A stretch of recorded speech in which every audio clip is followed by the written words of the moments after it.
تاہم کوئی جانی نقصان نہیں ہوا تھا، صرف چند لوگوں کو معمولی زخم آئے تھے۔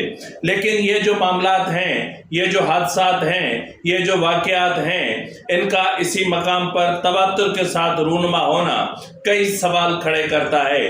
کیا یہاں پر جو پٹڑی بچھی ہوئی ہے، کیا وہ بیلنسڈ نہیں ہے؟ کیا ان میں کوئی توازن نہیں ہے؟ کیا وہاں کی جو زمین ہے نیچے، کیا اس میں کوئی مسئلہ ہے؟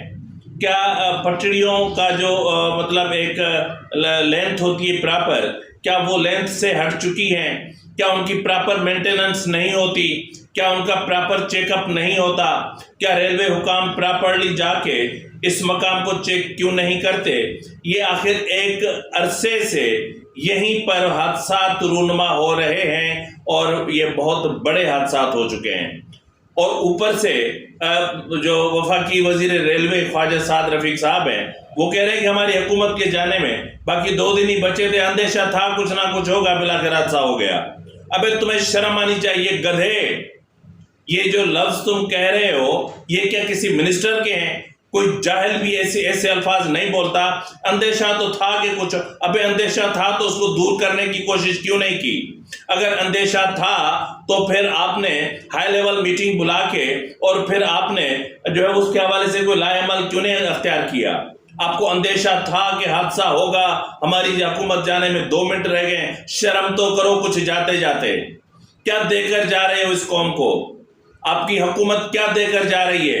مہنگا پیٹرول دے کر جا رہی ہے، مہنگی بجلی دے کر جا رہی ہے، مہنگا گیس دے کر جا رہی ہے، مہنگائی دے کر جا رہی ہے، مہنگی تعلیم دے کر جا رہی ہے، مہنگی دوائی دے کر جا رہی ہے، مہنگی چینی گندم آٹا دے کر جا رہی ہے، زندگی غریب کی اجیرن کر کے جا رہی ہے۔ تبھی تو آپ لوگوں نے نئی مردم شماری میں چھپنے کی کوشش کی، اور آج آپ یہ کہہ رہے ہیں کہ مجھے اندیشہ تھا۔ ڈوب کر چلو بھر پانی میں آپ کو مر جانا چاہیے تھا خواجہ سعد رفیق صاحب، جب آپ یہ الفاظ بول رہے ہیں۔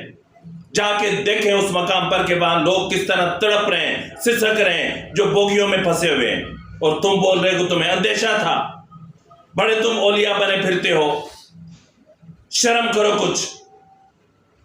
یہ انسانوں کی زندگی کا سوال ہے۔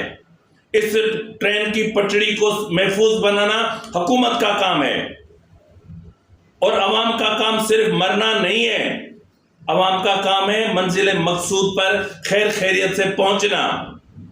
یہاں تو جو مرے سو مرے، یہاں تو جو زخمی ہوئے سو ہوئے، جن جن اسٹیشنز پر جہاں جہاں جس کو اترنا تھا، جہاں جہاں ان کے پیاروں کو پتہ چلا ہوگا۔ آپ کو پتہ ہے کہ اس وقت ہزاروں خاندان، ہزاروں گھروں میں صف ماتم بچھی ہوگی، اور تم کہہ رہے ہو کہ بس ہو گیا۔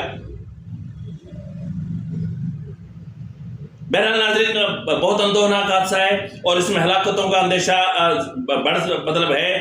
بہت زیادہ بڑھ سکتا ہے، کیونکہ زخمیوں کی تعداد ہر لمحے کے ساتھ بڑھ رہی ہے، اور جو زخمی ہیں کچھ تو انتہائی شدید زخمی ہیں، اور میں کہہ رہا ہوں کہ اللہ خیر کرے، اللہ معاف کرے، اللہ نہ کرے، اللہ سب کو اپنے حفظ و امان میں رکھے، اللہ رب العزت سب کو زندگی عطا کرے، خوشیاں عطا کرے، اور اللہ کرے کہ سب ہنستے مسکراتے اپنی منزل مقصود تک پہنچے۔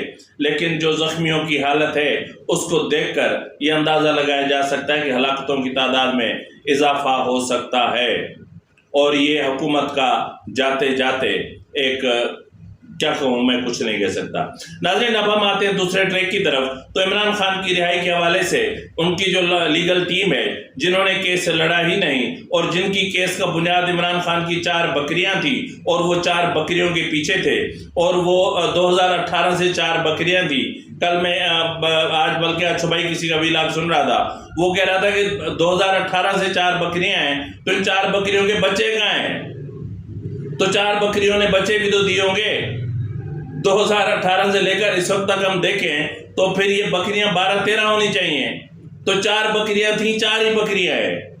تو بہرحال آپ 4 بکریوں کو بچاتے رہیں، اور عمران خان کو جیل جانا تھا، اور حکومت نے جو پیرامیٹر فکس کیے تھے وہ حکومت بھانپ چکی تھی کہ اب عمران خان کے جو پاکستان کی لارجسٹ پارٹی ہے اس کے کارکنان کا جو سمندر ہے وہ سڑکوں پر امنڈ آئے گا۔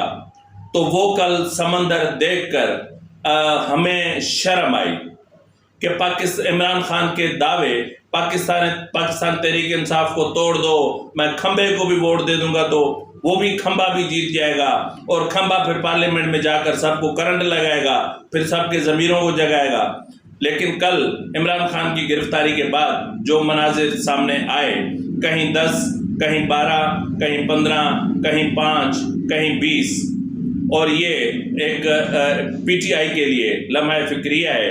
اور شاید شاہ محمود قریشی نے اس لیے بھی ریزسٹ نہیں کیا کیونکہ شاہ محمود قریشی کی رہائی کنڈیشنل ہوئی تھی کہ یہ معاملات اس طرح ہوں گے اور ان کو پارٹی سنبھالنی ہے، اور پھر پارٹی کو کس ٹریک پر چلانا ہے، کیونکہ نااہلی کے بعد عمران خان پارٹی سربراہ بھی نہیں رہے، اور ظاہر ہے کہ اب عمران خان کی رہائی ایک دیوانے کا خواب ہے۔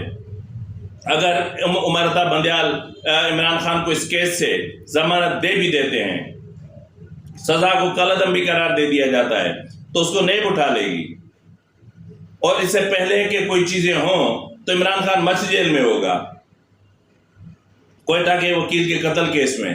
وہاں سے نکلے گا تو پھر توشہ خانہ کا اصل کیس تو نیب میں ہے، اس میں ہوگا۔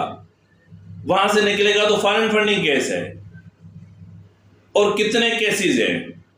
اب دوسری طرف خاور مانیکا کے بیٹوں نے زمان پارک میں جا کر بشرا بی بی سے ملاقات کی ہے، اور زبردستی جو ہے وہ گھر میں گھسے ہیں، اور گھس کر کے بشرا سے ملاقات کی ہے، اور بیٹوں نے ماں کو کہا ہے کہ امی اگر ہمارے اکاؤنٹس کی جو ہے اگر اس کو کیا بولتے ہیں، اس کو بیلنس شیٹ ہماری دیکھی گئی کہ ہمارے اکاؤنٹ کب کھلے اور اتنا پیسہ کہاں سے آیا، اتنی ٹرانزیکشن کیسے ہوئی، اور اتنا سب کچھ کیسے ہوا، تو ہم بھی مریں گے۔